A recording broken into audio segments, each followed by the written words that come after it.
Hello students, today we are going to start chapter 5 lines and angles exercise 5.1 question number 9.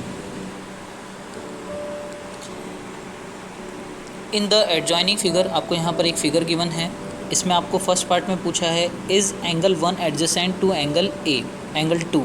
तो यहाँ पर आपको बताना है कि क्या एंगल 1 एंगल 2 के एडजेसेंट एंगल है। तो इसको करने से पहले आप यहाँ पर इस चैप्टर का जो मैंने इंट्रोडक्शन पार्ट का जो वीडियो बनाया है उसको आप अच्छे से देख लें। उसके अंदर मैंने आपको बताया था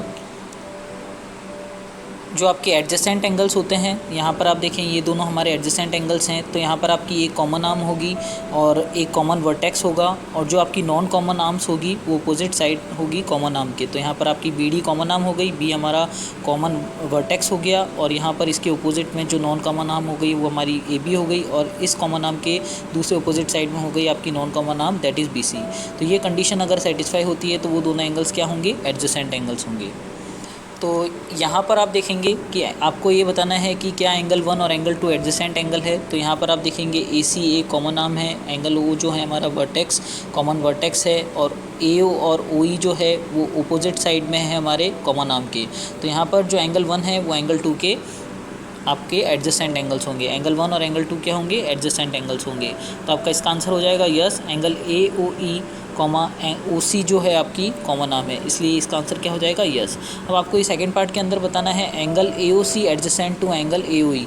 तो आपको ये बताना है कि क्या एंगल ए ओ सी और एंगल ए ओ ई जो है वो हमारी दोनों एडजेसेंट एंगल्स हैं या नहीं है। तो इसका आंसर होगा नो, क्योंकि यहाँ पर they have no common arms on the opposite side of the common arm. तो यहाँ पर जो नॉन कॉमन आर्म्स हैं वो अपोजिट साइड में नहीं है कॉमन आर्म के, तो इसलिए इसका आंसर क्या हो जाएगा no. Now third part, do angle C O E and angle E O D form a linear pair. तो मैंने आपको यहाँ पर इंट्रोडक्शन पार्ट में बताया है लीनियर पेयर वो होते हैं जब भी दो एडजेसेंट एंगल का सम 180 डिग्री होगा तो वो दोनों क्या होंगे, लीनियर पेयर होंगे।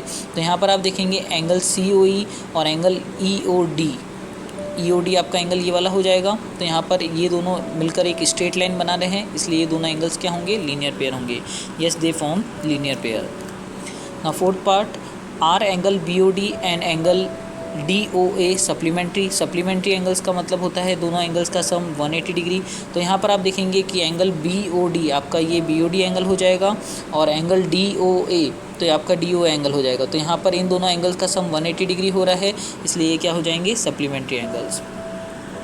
Now fifth part, is angle 1 vertically opposite to angle 4। तो जब भी आपकी दो लाइंस इंटरसेक्ट करती है 4 एंगल्स फॉर्म होते हैं, तो जो अपोजिट में जो एंगल्स होते हैं वो क्या होते हैं, इक्वल होते हैं।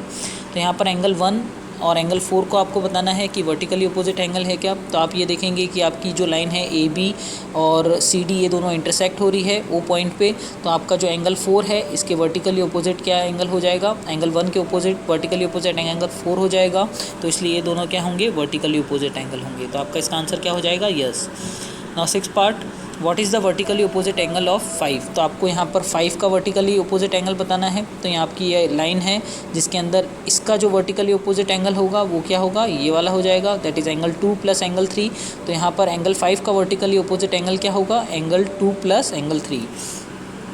यानी एंगल 2 प्लस एंगल 3 क्या है आपका, angle C O B. Angle 2 plus angle 3 देखेंगे आपका कौन सा एंगल बन रहा है, एंगल सी ओ बी। तो एंगल 5 का जो वर्टिकली अपोजिट एंगल हो जाएगा, या तो आप इसका आंसर लिख सकते हैं एंगल 2 प्लस एंगल 3, या फिर आप इसका आंसर लिख सकते हैं एंगल सी ओ बी। तो vertically opposite angle of angle 5 is angle C O B. Now question 10, indicate the pair of angles are. तो यहाँ पर आपको वर्टिकली अपोजिट एंगल्स बताने हैं। तो यहाँ पर आप देखेंगे एंगल 1 का वर्टिकली अपोजिट एंगल 4 है, एंगल 5 का वर्टिकली अपोजिट एंगल जो होगा वो एंगल 2 प्लस एंगल 3 होगा। Angle 1 and angle 4 are vertically opposite angle, and angle 5 and angle 2 plus 3 are vertically opposite angles. Now अब आपको लीनियर पेयर बताने हैं। लीनियर पेयर होते हैं जिनका सम 180 डिग्री होता है, दो एंगल्स जिनका सम 180 डिग्री होता है। तो यहाँ पर एंगल 1 और एंगल 5 जो है हमारे लीनियर पेयर है। इसी तरह से एंगल 5 और एंगल 4, यहाँ पर एंगल 5 और एंगल 4 यहाँ पर ये भी हमारे लीनियर पेयर होंगे। तो यहाँ पर इन दोनों का सम 180 डिग्री हो रहा है, तो ये भी हमारे क्या होंगे, linear pairs. Now question 11, in the following figure angle 1 is adjacent to angle 2। यहाँ पर आप आपको ये बताना है कि इस फिगर के अंदर is angle 1 adjacent to angle 2, क्या एंगल 1 और एंगल 2 दोनों एडजेसेंट है, और अगर है तो आपको रीज़न बताना है, अगर नहीं है तो भी आपको रीज़न बताना है। तो यहाँ पर आप देखेंगे कि जो हमारा एंगल 1 और एंगल 2 है वो एडजेसेंट एंगल नहीं है, क्योंकि यहाँ पर जो हमारा प्रॉपर्टी होती है एडजेसेंट एंगल की, तो हमारा कॉमन वर्टेक्स होना चाहिए, कॉमन आर्म होनी चाहिए, और जो नॉन कॉमन आर्म है वो कॉमन आर्म के अपोजिट में होनी चाहिए। तो यहाँ पर आपका जो कॉमन वर्टेक्स यहाँ पर अलग अलग है, यहाँ पर दोनों, यहाँ पर एक आपका वर्टेक्स है, यहाँ पर है, तो पर आपके यहाँ पर कॉमन वर्टेक्स होना चाहिए एडजेसेंट एंगल के अंदर, जो कि यहाँ पर नहीं है, तो इसलिए ये दोनों एंगल 1 और एंगल 2 एडजेसेंट एंगल्स नहीं है। Thank you students.